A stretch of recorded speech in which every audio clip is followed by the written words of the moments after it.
خصوصی طور پہ تشریف لائے مولانا مفتی محمد اسحاق صاحب، اور اب ہم گزارش کریں گے کہ وہ تشریف لائیں اور موضوع کے حوالے سے اپنے خیالات کا اظہار کریں۔ میں نے پوچھا مفتی صاحب سے کہ وہاں سٹیج پہ ٹیبل پہ رکھ دیا جائے یا دائش پہ آئیں گے، تو انہوں نے کہا نہیں میں ادھر کھڑے ہو کے ہوں۔ یہ بتانے کی کیا بات حوصلہ دیکھیں۔ الحمدللہ رب العالمین والصلاة والسلام علی سید الاولین والآخرین وآلہ الطاہرین واصحاب المنتظرین، اما بعد۔ محترم حاضرین کرام، وقت بہت تھوڑا رہ گیا۔ اس موضوع پر میرے جو خیالات ہیں وہ آپ انٹرنیٹ اور ویب سائٹ پر سنتے رہتے ہیں۔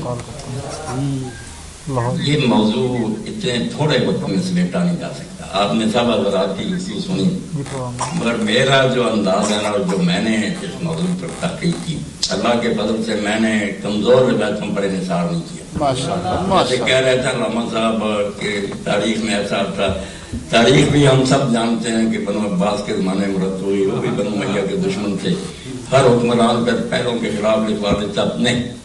میں نے کتاب اللہ اور صحیح احادیث، کمزور حدیثوں کو بھی نہیں لیا، حدیث کا دفتر کھنگالا کہ اتنا جان گداز واقعہ رسول کریم علیہ السلام کے قبر شریف میں جانے کے 50 سال بعد ہی پیش آ گیا کہ جو دوش رسول پر سوار ہوتا تھا، جس کے لیے اللہ کے رسول سجدہ لمبا کر دیتے تھے، اس کو اس بے دردی سے مسلمان کہلانے والوں نے ذبح کر دیا۔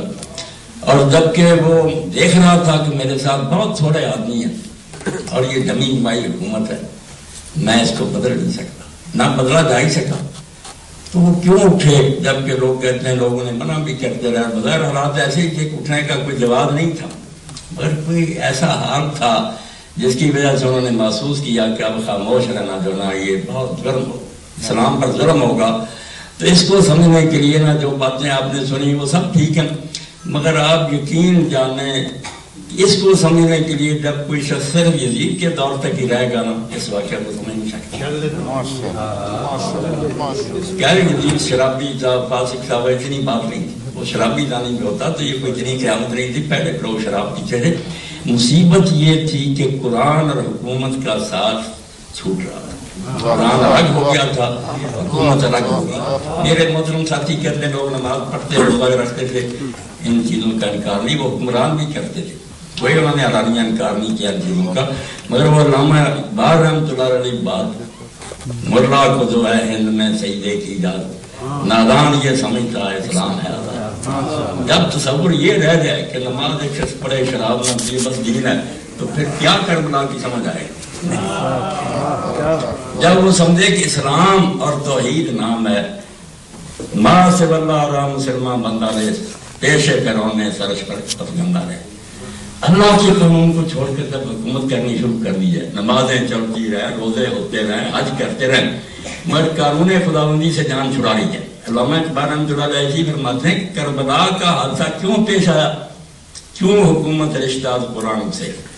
جب حکومت نے قرآن سے تعلق توڑ لیا، قرآن پر مرنے بند کر دیا کہ جس کا جو حکم چاہیں گے ہم مانیں گے، وہ نہیں بند کریں گے، مگر جو اقتدار سے ٹکرائے گا وہ مریم بند رہے گا، وہ کوئی بندہ ہمیں اس پر مجبور نہیں کر سکتا۔ حکومت قرآن سے آزاد ہو گئی، حریت طرح دیر اندر کام رہے، اور جو بیچارہ امام حسین الدین سے پہلے جو اٹھا اس کے گلے میں زہر کا ٹپکا دیا کہ قطرہ شہید کر دیا۔ جب حالات اصلاحات پر چلے گئے، ناراض نہ ہو، باتیں کچھ تلخ بھی ہیں کہ حضرت معاویہ رضی اللہ تعالیٰ کا دور جو ہے، خود رسالت میں آپ علیہ السلام نے اس کو اسلامی حکومت نہیں کہا، یہ ہماری طرف سے زیادتی ہے۔ وہ ٹھیک ہے رسول اللہ پر ایمان لایا، آخر دور میں آپ کے ساتھی ہیں، رشتہ داری پہ سب ہے، مگر جو ہے نا ان کی وجہ سے حقائق نہیں تبدیل ہو سکتے۔ اللہ کے رسول علیہ السلام نے صاف فرمایا کہ میرے بعد جو ہے نا صحیح طرز کی حکومت وہ 30 سال ہے، سما کون ملک نزول، پھر ظالم بادشاہ تھے، ٹائرنٹ کنگڈم کا اس کو۔ اب ہم صفائی دیں گے نہیں حضرت معاویہ کی حکومت ٹھیک تھی، یہ رسول اللہ سے ٹکر، آپ کہہ رہے ہیں کہ وہ ظالم حکومت ہوگی، بادشاہ کا دور ہوگا، اور اس میں جو تبدیلی آئی اس کو سمجھیں۔ اور یزید کے بعد اس پٹڑی پر امت چل پڑی، رکانی سلسلہ بدتر سے بدتر آئے، مگر امام حسین نے اس وقت ایک یہ اختلافی نوٹ لکھ لیا اور اپنے خون سے لکھا کہ مسلمان جو کر رہے ہیں یہ اسلام نہیں ہے، یہ امر المسلمین ہے، کرتے ہیں, میں اس کو تبدیل نہیں کر سکتا. مگر جیسے ایک جسٹس اپنا اختلافی نوٹ لکھتا ہے کہ یہ کام غلط ہو رہا, اور لکھنے والا وہ تھا جو ہمارے سے رسول اللہ علیہ السلام تھا, اس لیے اس کا فتویٰ امت نے ایسا قبول کیا کہ آج تک امت میں کوئی حضرت معاویہ رضی کو خلیفہ راشد کہنے والا پیدا نہیں. سب نے تسلیم کیا کہ واقعی وہ حکومت تھی مسلمانوں کی تھی مگر اسلام کی نہیں. یہ برکت ہے امام حسین رضی کی, جس کی وجہ سے اقبال کہتے ہیں کہ قرآن اور کربلا کیوں کٹھے, رمز قرآن حسین احمد سے. قرآن کی رمز تو حسین سے سمجھ نہ آئی, زیاد سے شعرا. اس کے بعد جہاں بھی کوئی انقلاب کے لیے اٹھا, کسی نے اسلامی نظام کے لیے کوشش کی, تو یہ چنگاری اسے امام حسین رضی کی عادت سے رسی. تو امام نے اپنے اقدام سے دو چیزوں کو اسلام اور امر المسلمین کو الگ کر دیا کہ مسلمان جو کرتے رہے اس کے ذمہ دار یہ ہیں, اسلام الگ ہے. میں تھوڑے وقت میں صرف ایک بات آپ کی خدمت میں کروں گا کہ یہ یزید کے دور سے پہلے امام حسین پر جہاد فرض ہو چکا تھا. یزید کی بیعت اور یہ نا شراب وغیرہ کی کوئی بات نہیں تھی.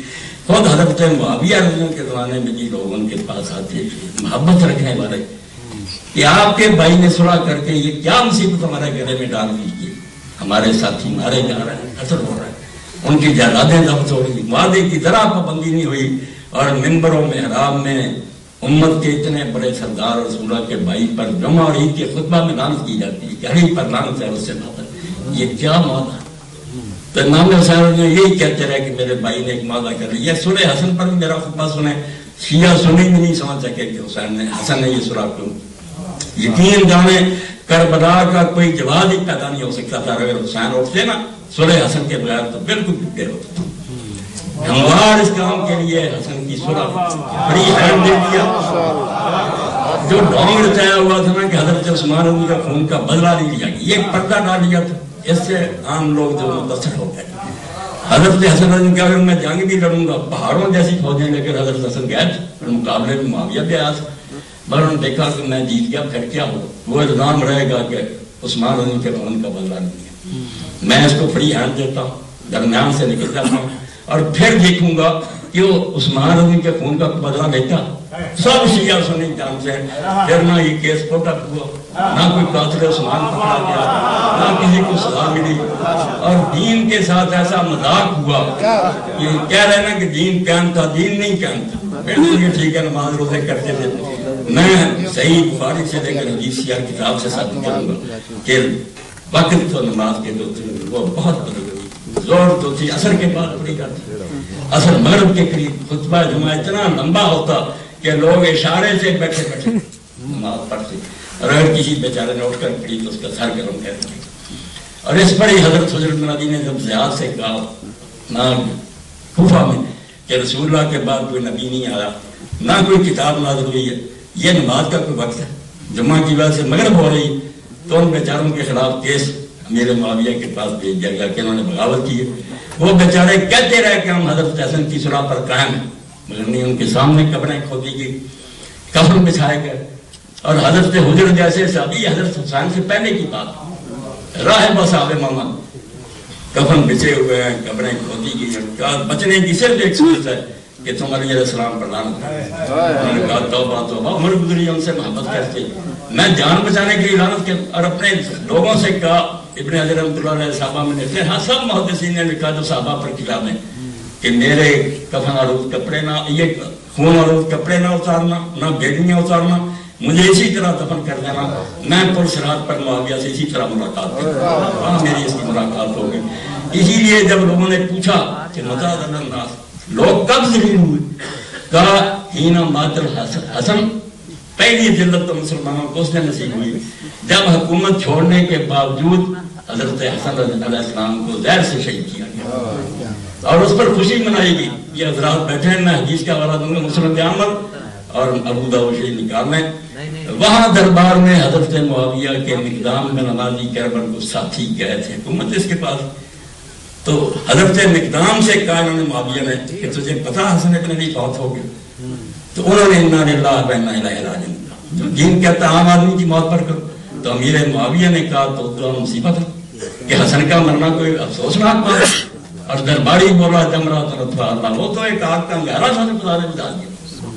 اس وقت حضرت اکرام نے کہا حسن کے مرنے کو میں مصیبت نہ سمجھوں، رسول اللہ کی گود میں ہوتا تھا، رسول فرماتے تھے میں اس سے محبت رکھتا ہوں، اللہ تو بھی اس سے محبت رکھ، تم کہتے اس کا مرنا کوئی افسوس نہ کی.